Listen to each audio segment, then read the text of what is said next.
Bienvenidos de nuevo a Campus Global, el programa de opinión de la Universidad EAFIT. En esta ocasión tenemos, para la alegría de todos, la presencia del profesor Borja de Riquer. Tenemos también la compañía del profesor Esteban Hoyos Ceballos, de la Escuela de Derecho de la Universidad, y la mía, Adolfo León Maya Salazar, de la Escuela de Humanidades, Departamento de Gobierno y Ciencias Políticas. Profesor, ¿cómo está? Y muchas gracias por estar aquí con nosotros esta semana en la universidad. Y bienvenido a Medellín. Muchísimas gracias. Es la primera vez y verdaderamente espero volver en otras ocasiones porque me ha impresionado mucho tanto la universidad como la ciudad. Bien, profesor. Queremos entonces aprovechar su presencia con nosotros y poder ligar una conversación, un diálogo sobre asuntos que nos son absolutamente cercanos, contemporáneos, en unos aspectos muy convergentes en términos políticos y en otros aspectos divergentes por las particularidades de ellas de nuestros países y de nuestras regiones. Profesor, usted acaba de concluir su vida laboral, no académica, en la Universidad Autónoma de Barcelona. ¿Cómo fue su experiencia? ¿En qué contexto se integra la universidad? Cuéntenos. Mire, yo ingresé como profesor en la Universidad Autónoma el año siguiente de su creación. Se crea el año 68, aún en dictadura franquista, y yo me incorporé como un profesor joven investigador en el año 69. Y ahora pues, me he jubilado este verano, es decir, 46 cursos. Por lo tanto, he visto la transformación, primero la creación de una universidad nueva y pequeña y que quería ser innovadora, en una universidad grande de campus con 40.000 estudiantes y más de 2.000 profesores, es decir, de gran dimensión. Todo esto yo lo he vivido y evidentemente he vivido la transición de los últimos años a la dictadura, la lucha por la democracia y finalmente el logro de la democracia y la estabilización. Por lo tanto, mis experiencias como profesor y como ciudadano en este mundo universitario han sido apasionantes. He pasado por etapas en las que había represión franquista y que nos perseguía la policía, sancionaban a profesores, nos destituyeron al rector, hasta situaciones ya de posibilidad de plantear, tanto a nivel organizativo como a nivel del discurso del profesorado y su actuación en plena democracia sin ningún tipo de las limitaciones y coacciones que suponía la dictadura franquista. Por lo tanto, experiencias, todas las que usted quiera y más. Y sobre todo, Esteban, no es un año cualquiera, 1968, es, digámoslo, un año de agitaciones políticas, culturales, sociales, son años contraculturales en Europa y en América Latina también comienzan unos procesos supremamente interesantes, son años muy centrales. Sí, precisamente mi universidad, la Autónoma de Barcelona, como también la Autónoma de Madrid y la del País Vasco, que se crea en aquel momento, las crea el gobierno franquista como universidades de campus fuera de las ciudades, con motivo de la agitación estudiantil, es decir, sacar a los estudiantes revoltosos del centro de las ciudades y llevarlos a 20 o 30 kilómetros, porque así no tendrá su actuación una repercusión en las ciudades. Es un poco el impacto del Mayo francés del 68 que quiere evitarse. Y entonces una de las propuestas es sacar las universidades de las grandes ciudades, que estaban en medio, y llevarlos a campus, y ahí, bueno, ahí quedan aislados del resto de la población. Profesor, yo quiero preguntarle qué cursos enseñó en estos, pues son muchísimos años pues, de trayectoria docente, pero ¿cuáles fueron sus cursos y sus principales líneas de investigación y de trabajo ya como para meternos pues en materia? Yo soy profesor de Historia Contemporánea, he dado sobre todo clases de Historia. Durante muchos años hice una asignatura en primer curso llamada Iniciación a la Historia, en la que era una introducción donde trataba todo tipo de épocas y sobre todo problemas históricos, tanto europeos como también algún americano, y después asignaturas mucho más especializadas sobre la historia española de los siglos XIX y XX, en concreto los últimos años sobre todo sobre Segunda República, Guerra Civil, Dictadura franquista, Transición y Democracia, y también en la misma época desde la perspectiva catalana, es decir, el estudio contemporáneo de Cataluña, poniendo énfasis en la aparición del catalanismo político, ese movimiento nacionalista estrictamente catalán, y la evolución política de Cataluña en el siglo XX, hasta prácticamente la actualidad. Estas han sido las temáticas a las cuales yo como docente me he dedicado y también mi investigación ha ido por esas líneas. Yo empecé investigando sobre todo la historia del catalanismo político. A partir de ella me fui un poco al antagonismo, al nacionalismo español, y plantear el tema de la construcción de las nuevas identidades en el siglo XIX y XX, es decir, las nuevas identidades nacionales ya en el marco del liberalismo y del capitalismo, cómo es que hay esta confrontación entre, digamos, la visión de España y la visión de Cataluña.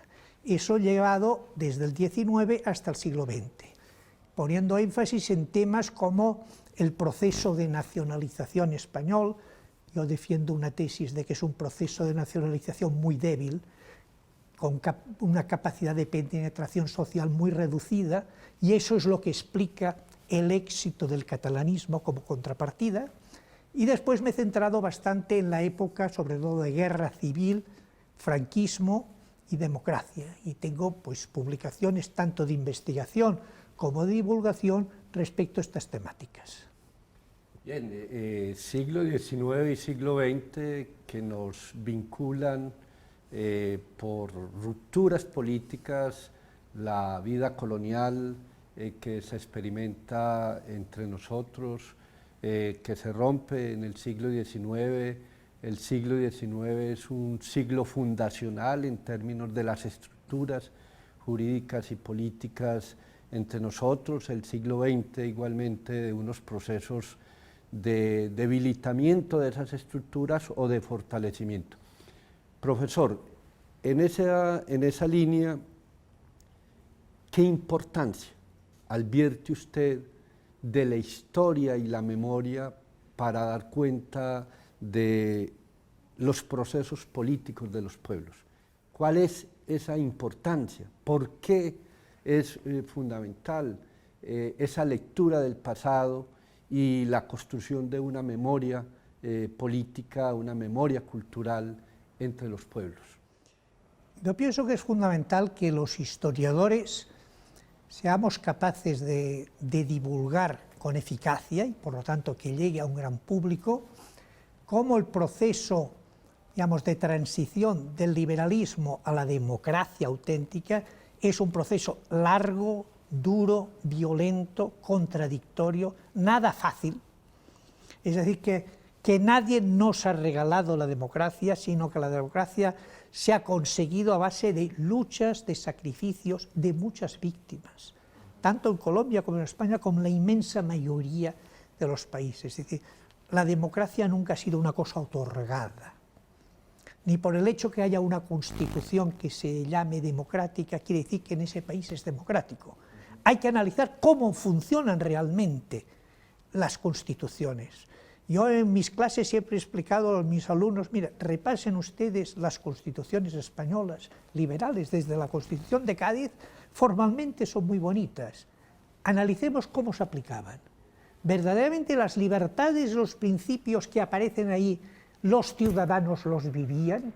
Todo el mundo tenía el mismo acceso a la justicia, a las libertades, etcétera, o se mantenían unas desigualdades porque allí no había una práctica política real de que todo el mundo tuviera los mismos derechos. Pero eso no solo en el siglo XIX, en el siglo XX. A diferencia de los juristas, los historiadores no nos detenemos en el debate de las constituciones, sino si funcionan o no. Le pondré un ejemplo muy sencillo.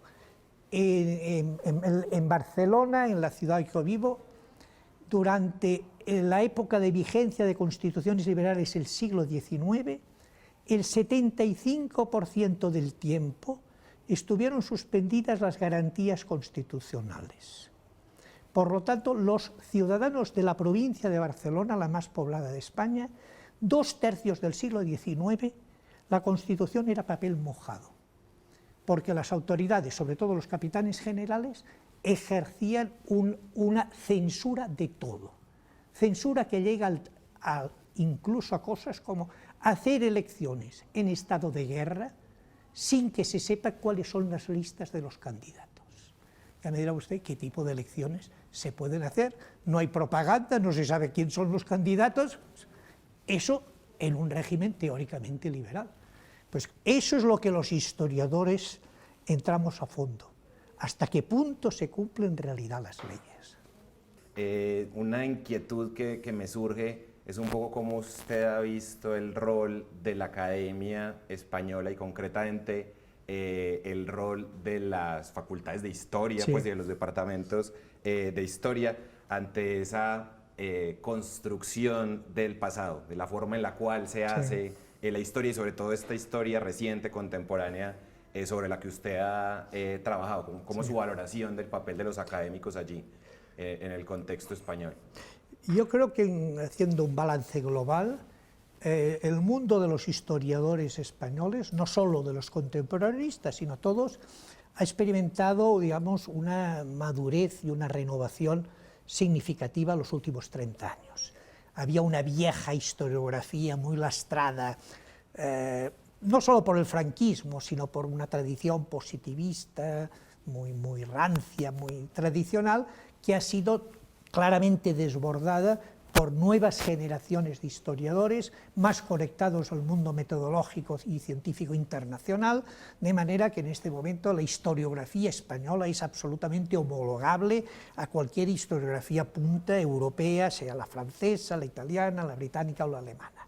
Y ahí ha sido básicamente la universidad, los universitarios, las nuevas promociones de los últimos 30 y 40 años. ¿Eso qué ha significado? Ha significado verdaderamente dar un vuelco a las interpretaciones.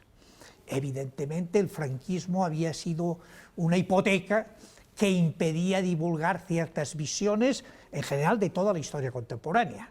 Porque, entre otras cosas, pues el franquismo empezaba condenando ya la Constitución de Cádiz, porque los grandes males de España habían venido con el liberalismo, y después los otros ismos, el socialismo, el anarquismo, el comunismo, todos los ismos eran condenables. Pues claro, frente a eso ha reaccionado, digamos, las nuevas generaciones de historiadores, haciendo una historiografía seria y también comprometida en el sentido de plantear las grandes contradicciones y los grandes problemas que ha tenido la historia española y que aún, en buena parte, aún se viven como herencia de... Aún vivimos muchas herencias del franquismo. Y eso hay que explicarlo. El por qué es como aún hay temas, hay aspectos en el que hay una controversia que está muy lastrada por tradiciones políticas anteriores que han intentado dar unas visiones falsas o exageradas de ciertos problemas o han ocultado otros, porque una parte importante de esta historiografía oficial franquista era la ocultación de temas que había que no tratar. Una cuestión que les puede interesar es, por ejemplo, cómo se contemplaba desde España la historia de América. Yo estudié en una universidad en que la asignatura de Historia de América empezaba con Colón y acababa con Pizarro y Cortés. La apología de la conquista y se acaba. Nada sobre la gestión de la colonia, nada sobre la emancipación y nada sobre la América Latina del siglo XIX y XX. no interesaba. Hoy, evidentemente, en las universidades españolas se explica desde los aztecas hasta el siglo XXI, como tiene que ser, con todos los contrastes y con un planteamiento claramente, digamos, autocrítico sobre el papel de una metrópoli respecto a una colonia y explicando bien los porqués del proceso de emancipación, como debe ser. Pero el franquismo lo había lastrado. Le interesaba destacar solo el gran papel de España en América, evangelizadora, convertidora en católicos de toda la población americana, etc. Y ahí se acababa. Profesor, entonces usted lo que nos está sugiriendo es que la historia es un lugar estratégico del poder, que hay una relación entre la política y el poder por imponer o por hacer dominante una perspectiva, una interpretación de la historia. De allí, tanto en el pasado como en el presente, estas historiografías, por ejemplo, la que usted nos enuncia, la historiografía franquista, una historiografía que repite como un modelo o como un guión de que la dictadura fue un acto necesario, que la dictadura fue justificable. En ese sentido es que usted nos está planteando esas batallas por la historia, esas interpretaciones luchadas en la historia.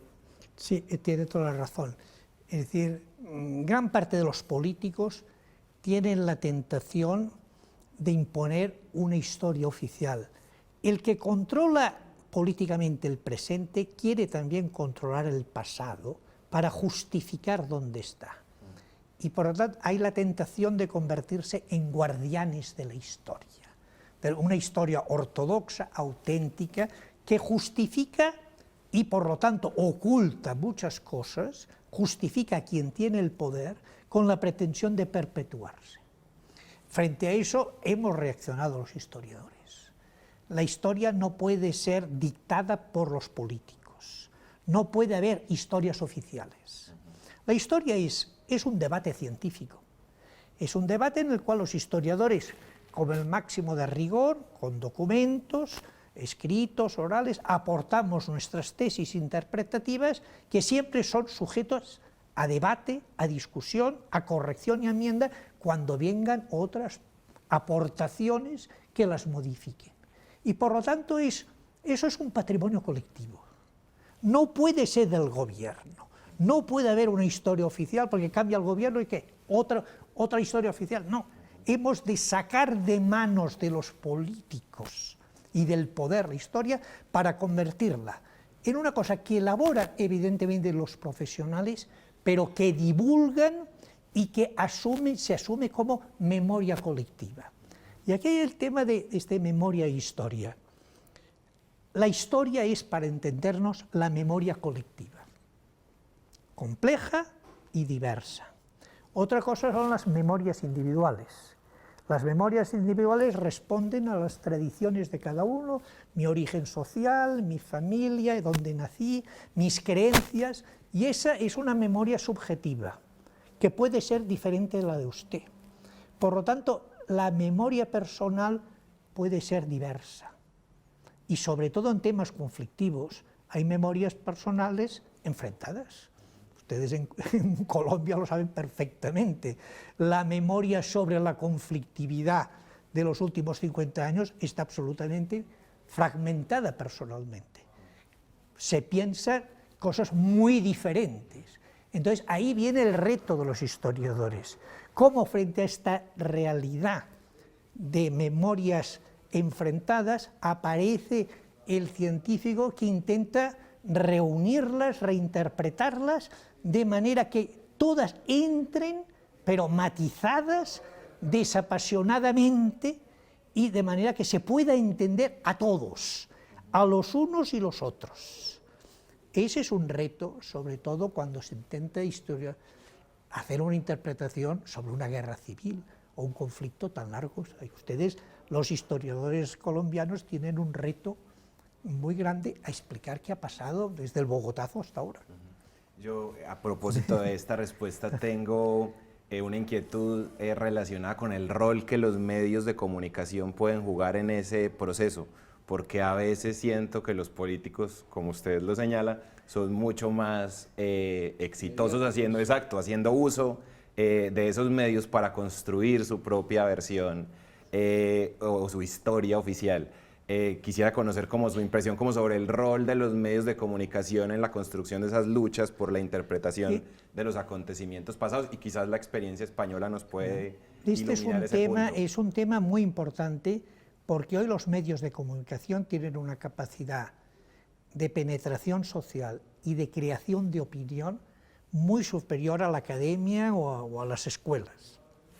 Aunque no nos guste la capacidad, digamos, de influencia de un programa de televisión que tiene millones de espectadores, pues es mucho mayor que un profesor universitario que tiene 40 o 50 alumnos en aquel momento. Por lo tanto, allí sí que hay una responsabilidad, yo diría triple. Por la parte de los historiadores, de los profesionales de la academia, exigir rigor e intervención en esos programas. Esos programas no los puede hacer cualquier divulgador, publicista o político. Tienen que tener una supervisión rigurosa por parte de académicos, porque si no se puede estar haciendo propaganda política subliminal con la excusa de que hacemos historia. De hecho, estamos haciendo una determinada visión ideológica de los hechos del pasado. Por lo tanto, la exigencia a los medios de comunicación de rigor. Y ese rigor viene pues que hayan asesores, intervengan y que impidan que se vaya hacia visiones que no responden a la realidad. En segundo lugar, la responsabilidad misma, podríamos decir, de los políticos. Permitir que eso se haga sin la censura e intervención política, sin las presiones políticas. Es evidente que hay canales públicos y privados y que no se puede fiscalizar tanto desde las instancias políticas a un canal privado, pero sí se le puede denunciar por lo que hace. Es decir, en España nos hemos encontrado con algún canal privado y algún público que ha sido de alguna manera denunciado por el colectivo de historiadores diciendo: esta serie de programas históricos no responden a la realidad, responden a la ideología de arriba que pretende dar esta visión determinada de la transición o de la guerra civil, lo que sea. Y por lo tanto, ahí la academia tiene que censurar digamos, el control que pueden ejercer ciertos políticos, o incluso sectores, digamos, más privados, que pueden tener sus intereses también a la hora de divulgarlo de una determinada forma. Y después crear una cultura ciudadana, a ser posible el máximo de crítica, que no acepten cualquier cosa porque salga en la televisión, eso sea verdad, sino que adopten actitudes digamos, de planteamiento crítico y de no asimilación pasiva. Todo lo que dice la televisión es cierto. Entonces, o ponemos unas ciertas defensas frente a estos mensajes, o si no, la gente quedará... Es otro tipo de adoctrinamiento más hábil, más sutil, pero que puede adormecer a las poblaciones y evitar que tomen conciencia de ciertas cuestiones. Esteban, el profesor Borja nos plantea un reto que trasciende sociedades y regímenes, y es el reto por la democracia en las academias y en los medios, que son dos actores muy sustantivos dentro de cualquier realidad contemporánea. Y eso sin duda se convierte en una situación crítica, en tanto que una preocupación que ha sido muy reiterada es en los medios y en la academia por ganar cubrimiento. Es decir, se convierte como si la preocupación fuese por la tecnología, por la capacidad de cubrimiento, pero hay un absoluto descuido en muchos medios y en algunas academias por la capacidad de tratamiento. Yo creo que ahí hay una necesidad en procesos de transición, en procesos de otras realidades, otras conexiones entre los actores sociales hacia la capacidad de tratamiento, de lectura, de comprensión de las realidades. Estaríamos en esa yo creo línea. que ese es un tema fundamental. Es decir, tiene que haber una colaboración entre profesionales de los medios de comunicación e historiadores para que el mensaje llegue con el máximo de eficacia, de atractivo, y por lo tanto se pueda divulgar. Y ahí tiene que haber esta colaboración. Es decir, yo he participado como asesor en bastantes programas de historia en Televisión de Cataluña y Televisión Española. Y algunos programas han tenido un cierto éxito. Algunos programas eran realmente complejos. Entonces, evidentemente tiene que ser el profesional de los medios de comunicación el que plantee cuál es el vehículo mejor, más positivo para que llegue al gran público y tenga éxito. Pero el historiador lo que tiene que hacer es vigilar que los contenidos respondan realmente a los planteamientos historiográficos. Entonces, tiene que haber una síntesis entre el trabajo de los dos. Profesor, uno de los temas de sus discusiones acá en la Universidad de AFID es el tema de las insuficiencias de la justicia reparadora. ¿Es la justicia reparadora insuficiente? ¿Y cuáles son esas insuficiencias de acuerdo con usted y con su trabajo? En el caso español, saliendo de la dictadura franquista, en los pactos de la transición se cometió, en mi opinión, un grave error, y no solo en mi opinión, que es, para buscar la reconciliación, hacer una especie de acto de amnesia histórica, lo cual significaba olvidemos el pasado para no abrir más heridas. Pero claro, habían unas heridas abiertas, que eran de todos los represaliados por el régimen franquista, a los cuales casi no se les atendió. Era un tema desagradable de tratar. Se decía, no es el momento, es demasiado pronto. Ahora resulta que ya es demasiado tarde. ¿Qué insuficiencias? De entrada, el reconocimiento de que eran víctimas. Aún hay en España unas 2.600 fosas comunes con unos 45.000 cadáveres de gente fusilada en los últimos momentos de la guerra civil y después en los primeros años del franquismo. No ha habido una ayuda oficial, una política para la localización, identificación y exhumación y reconocimiento de estas víctimas. Queda en manos privadas, de las asociaciones de las víctimas, de los hijos y los nietos de las víctimas o de los historiadores. Bueno, eso es increíble. Otra cuestión central, la justicia franquista. Si bien ha sido condenada claramente como ilegítima, no se han anulado las sentencias de los consejos de guerra franquistas, con lo cual se da, digamos, por buena esa sentencia. En la Ley de Memoria Histórica del año 2007 ese tema quedó pendiente.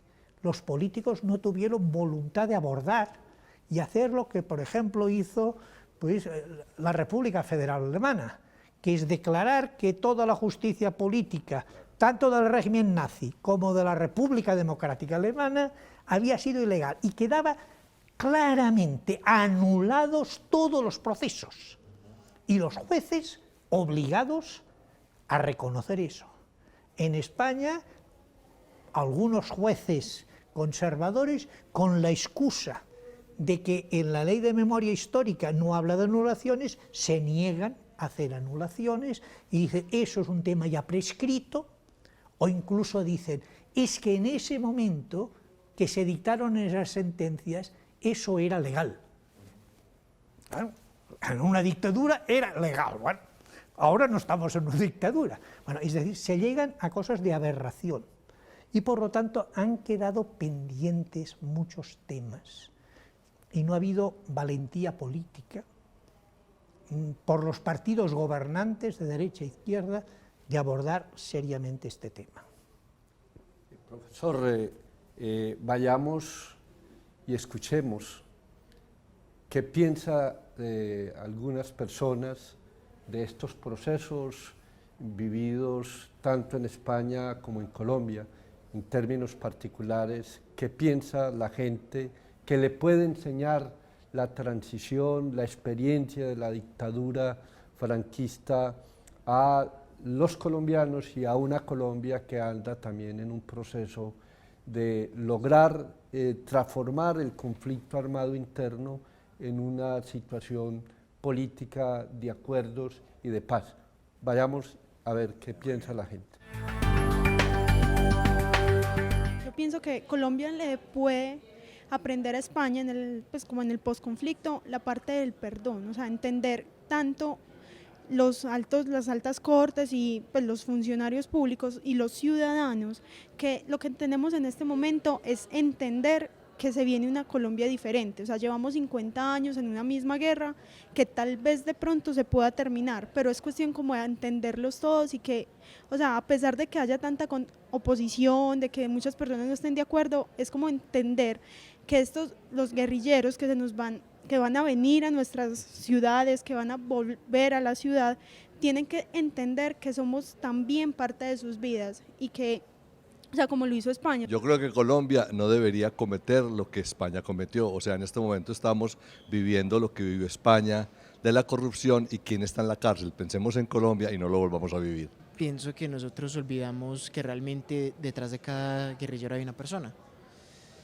Y utilizo esto en cuanto a que mientras duró el proceso con ETA, no siento que hubiese una resistencia tan alta de integración para los etarras como la puede haber hoy en nuestro país. Es un proceso muy largo, desde hace mucho tiempo España está transitando este camino, o sea que lo que nos espera a nosotros es mucho tiempo y mucha paciencia y un camino bien recorrido, aprendido de esta experiencia española. En el posconflicto, que es posible que pese a nuestras diferencias nos encontremos en escenarios comunes donde comencemos a aprender a respetar, a entender la diferencia. Y estar preparados a un cambio que viene y que no es fácil de la noche a la mañana y que tomará de mucho tiempo para que como sociedad sepamos reintegrarnos, perdonarnos y prepararnos para una nueva Colombia que puede llegar si como colombianos lo aceptamos. Entonces podemos tomar de España que su historia nos muestra que de alguna forma ha sido un proceso difícil, pero que han conseguido una regeneración en su tejido social. Este campus global nos permite hallar conexiones, hallar simultaneidades, pero también diferencias en nuestros procesos políticos particularmente vividos. Profesor Borja, Cataluña acaba de vivir unas elecciones con unos resultados políticos electorales muy provocadores para el análisis y muy referenciales para la política.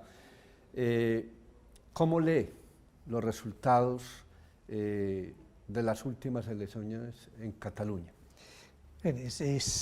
Es complejo intentar explicarles a ustedes cómo se ha llegado aquí a este tipo de votación. Con respecto a los resultados electorales, globalmente un 48% de los electores han votado a candidaturas partidarias de la independencia y eso en escaños ha significado más de la mayoría absoluta. Aproximadamente un 37 o un 38% han votado candidaturas contrarias a la independencia y un 13% a candidaturas que no se definían ni a favor ni en contra, pero que defendían la necesidad de un plebiscito. Ahí nos encontramos en un problema, digamos, una prueba de fuerza sobre la calidad democrática española. Es decir, ¿hasta qué punto, cuando hay un territorio que ofrece este tipo de resultados, el gobierno español tiene autoridad moral para decir, esos resultados no me interesan, no estoy dispuesto ni a negociar un plebiscito ni a negociar nada? Lo que ha pasado en los últimos 5 años ha sido esto, desde 2010, que hubo una sentencia del Tribunal Constitucional Español que de alguna manera erosionó notablemente el proyecto de autonomía catalán del nuevo estatuto, y fue una sentencia muy política, porque uno de los problemas también de la vida política española ha sido la politización de la justicia. El Tribunal Constitucional, pues, entre otras cosas, el presidente actual es un militante del partido en el poder. Claro, que el presidente del Tribunal Constitucional sea un militante de un partido, pues ya puede suponer ustedes cómo van a ir las sentencias, para dónde van a ir. Por lo tanto, un tribunal con escasa autoridad moral, que incluso supera los plazos de los magistrados. 1/3 de los magistrados había caducado su mandato y se les retuvo 4 años más, porque no interesaba cambiar la composición política de ese tribunal. Es decir, ese tribunal sanciona y liquida en la práctica la propuesta catalana que había sido plebiscitada y aprobada en las Cortes españolas. Ese tribunal se convirtió en una especie de tercera cámara que enmendaba al legislativo y al referéndum, lo cual jurídicamente ya es bastante discutible. Y después, ¿qué se produce? Un fenómeno doble. Una movilización ciudadana impresionante en Cataluña, que desborda las previsiones de los propios partidos catalanistas, y una actitud cerrada del Gobierno de Madrid que se niega a negociar todo, ni a hablar de problemas fiscales, ni problemas de competencias, ni problemas generales, y evidentemente no acepta que pueda haber una consulta a los ciudadanos de Cataluña. Eso ha ido radicalizando la cosa. Es el gobierno Rajoy el que ha fabricado más independentistas en Cataluña, con su actitud intransigente de no querer negociar nada, y eso nos ha llevado a donde estamos ahora. Yo espero que en las elecciones próximas, el 20 de diciembre de este año, habrá España elecciones generales, seguramente el Partido Popular no ganará, y aparecerán una composición política que puede ser muy compleja, con fuerzas nuevas como Podemos o Ciudadanos, con el Partido Socialista y con otras fuerzas que ahora planteen la necesidad de cambiar el ciclo político y, entre otras cosas, reformar o hacer una nueva Constitución y abordar el tema catalán desde unos planteamientos democráticos de comprensión mutua, porque es que hasta ahora esto está cerrado. Claro, profesor y Esteban, muchas gracias por este espacio.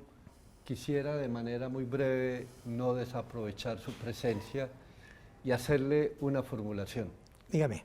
¿Cómo leen ustedes el proceso de diálogos entre el gobierno colombiano y las FARC? Usted enuncia plebiscitos, referéndum, consultas populares. Disposición del gobierno. Claro. ¿Cómo leen ustedes este proceso que estamos viviendo? Bueno, mi opinión personal es que están ustedes en un momento histórico que es importante no desaprovechar. A lo largo de la vida no aparecen muchos momentos como este. Una auténtica reconciliación implica que no haya ni vencedores ni vencidos. Por lo tanto, que aquí todo el mundo tenga que renunciar a algo. Siempre todo el mundo saldrá insatisfecho, porque lógicamente no va a lograr el 100% de lo que quería. Pero es que es eso la reconciliación y la pacificación. Es encontrar un punto de encuentro en el cual tiene que participar el máximo de gente. No puede ser de un solo presidente, tiene que ser también de todos los políticos y de la ciudadanía. seguramente no es fácil, nada fácil, porque las heridas abiertas que tienen ustedes son enormes y extremadamente complejas, con la intervención de los narcotraficantes, además del tema de las diferencias políticas y de las otras violencias. Con lo cual el tema no es nada fácil. Eso no se resuelve en 3 meses. Quizá durará algunos años y en algún momento se tendrá que pedir a la ciudadanía que ratifique eso. Pero es importante que esta ratificación vaya con el máximo de consenso de las fuerzas políticas y sociales. Intentar evitar que haya un sector significativo que diga que no. Se dice que no, es que no apuesta por la reconciliación, que defiende sus intereses más particulares. Aquí todo el mundo tiene que ceder, y no es fácil cuando ceder, entre otras cosas, significa pues que tú has sido víctima, pero es que hay víctimas de todo tipo. Hay todo tipo de víctimas y no podemos hacer unas víctimas de primera división y otras de segunda. Las víctimas son todas iguales, guste o no guste. Bueno, ha sido un gusto para Campus Global contar con su presencia. Muchas gracias, profesor. Bienvenido siempre a Medellín, profesor de Riquer. Muchísimas gracias a ustedes por la oportunidad que me han dado de comunicarme con toda la gente que pueda ver este programa.